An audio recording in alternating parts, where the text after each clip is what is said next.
അപ്പോഴേ ഇന്നത്തെ ഉച്ചയൂണ് നമുക്ക് കുറച്ച് നാടൻ രീതിയിലാക്കിയാലോ? അപ്പം എങ്ങനെയാ തുടങ്ങാം?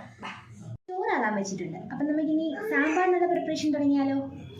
കുറച്ച് പച്ചക്കറികൾ ഓരോന്ന് വെച്ച് മാത്രമാണേ.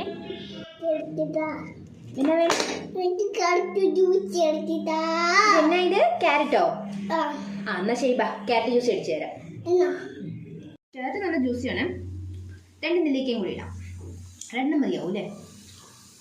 ഈ ABC ജ്യൂസിനകത്ത് ആരും ചേർക്കാത്തൊരു സാധനമാണ് ഈന്തപ്പഴം. പക്ഷെ ഞാൻ ഇതിനകത്ത് ചേർക്കും. ഒന്ന് ഷുഗർ സ്വീറ്റ്നെസ്സിന് വേണ്ടി, 2 ഇതുപോലെ കഴിക്കാൻ ഇവിടെ എല്ലാവർക്കും മടിയാണേ. അതുകൊണ്ട് ഇതിലേക്ക് ചേർക്കാം. അപ്പം നമ്മുടെ ABC ജ്യൂസ് റെഡി ആയിട്ടുണ്ടേ. ഇത് തണുപ്പിക്കാതെ എനിക്കും വാവച്ചിക്കും തണുപ്പിച്ചിട്ട് ചേട്ടായിക്ക് കൊടുക്കാം. ഇതിന് കളർ എന്താ രസമല്ലേ, അടിപൊളി കളറല്ലേ. ഒരു സെറ്റ് മുണ്ടും വാങ്ങണമെന്നുണ്ടായിരുന്നു. അപ്പോൾ ഈ കളറാക്കിയാലോ അതിനെ കൊണ്ട് കൊടുക്കും. അല്ല, ഇത് എനിക്ക്, ഇത് വാവച്ചിക്കും. Back to cooking. സാമ്പാറിനുള്ള കഷ്ണങ്ങൾ വെന്തിട്ടുണ്ട്. തോരൻ വെക്കാമെന്ന് വെച്ചപ്പോൾ ക്യാബേജ് തോരൻ വെക്കാമെന്ന് പറഞ്ഞപ്പോൾ ഒട്ടും ഇഷ്ടമില്ല. എന്നാൽ പിന്നെ ബീട്രൂട്ട് തോരൻ തന്നെ വയ്ക്കാം.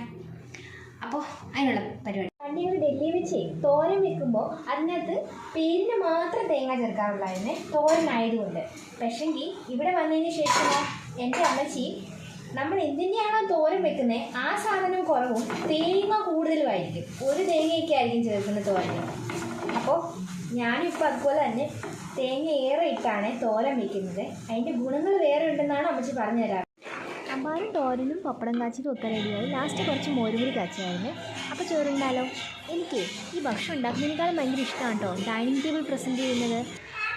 അപ്പോൾ ചോറൂണൊക്കെ കഴിഞ്ഞ് കിച്ചണൊക്കെ ക്ലീനായി. ഇനി കുറച്ച് റെസ്റ്റ് എടുത്താലോ? ഒരു പ്രഭാസിൻ്റെ മൂവിയും കണ്ട് എന്നിട്ട് ദിവസം പോകാം.